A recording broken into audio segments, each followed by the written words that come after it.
জ্ঞানী মানুষের জ্ঞানী কথা, এরকমই প্রধানমন্ত্রী চেয়েছিলাম আমরা। আগে ভিডিওটি দেখুন তারেক রহমানের, তারপরে বিস্তারিত বলছি।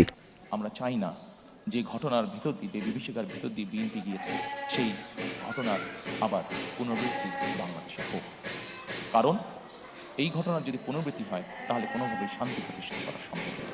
আমরা ক্ষতিগ্রস্ত হয়েছি, আমাদের নেতাকর্মীরা পঙ্গুত্ব বরণ করেছে, সহায় সম্পত্তি হারিয়েছে, কিন্তু প্রতিশোধ কখনো শান্তি এনে দিতে পারে না, প্রতিশোধ কখনোই ভালো কিছু এনে দিতে পারে না। এবং সেজন্যই আমরা মনে করি সর্বস্তরে যত দ্রুত সম্ভব দ্রুততার সাথে সর্বস্তরে আইনের শাসন প্রতিষ্ঠিত করায় একমাত্র দেশ এবং জাতিকে রক্ষা করতে পারে। একই সাথে 2024 সালের যে আন্দোলন হয়েছিল, সেখানে বৈষম্য নামক এই শব্দটি অত্যন্ত গুরুত্বপূর্ণ।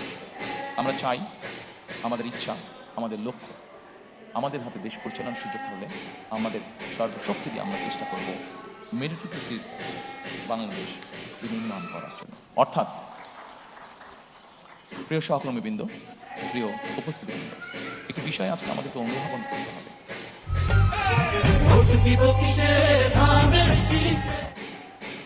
একটি রাজনৈতিক সরকার হিসাবে আমরা যদি সঠিক ব্যক্তিকে সঠিক জায়গায় নিয়োগ দিতে না পারি, একটি রাজনৈতিক দল হিসাবে আমাদের পরিকল্পনা আছে। আমরা এমন কোনো ব্যক্তিকে যদি এমন কোনো জায়গায় নিয়োগ দিই যার যোগ্যতা তার নেই, তাহলে সবচেয়ে আগে ক্ষতিগ্রস্ত হবে আমার সেই রাজনৈতিক সরকার। কারণ আমার পরিকল্পনা বাস্তবায়নের যোগ্যতাই তার নেই। ফলে ক্ষতিগ্রস্ত হবে দেশ, ক্ষতিগ্রস্ত হবে দেশের জনগণ।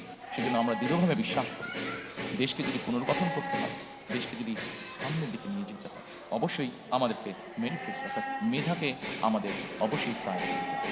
যার যেই যোগ্যতা যেখানে, তাকে আমরা দিতে পারি। ব্যক্তিগতভাবে আমি বিশ্বাস করি যে আমি যখন একজন মেধাবীকে, সে যেই রাজনৈতিক আদর্শে বিশ্বাস করি না কেন, আমি যদি একজন মেধাবীকে তার নিজের জায়গায় পৌঁছতে সাহায্য করি, তখন সে কিন্তু একটি বিষয়ে চিন্তা ভাবনা করবে যে আজকে বিএনপি সরকার ছিল বলেই আমি আমার মেধার শক্তিতে এখানে আসতে সক্ষম হয়েছি। কাজেই বিএনপি সরকার নিরপেক্ষতা নিশ্চিত হয়েছে। কাজেই আমি চেষ্টা করব যে বিএনপি সরকার নিরপেক্ষভাবে যাতে তার কাজ করতে পারে, সেই চেষ্টা আমি করব।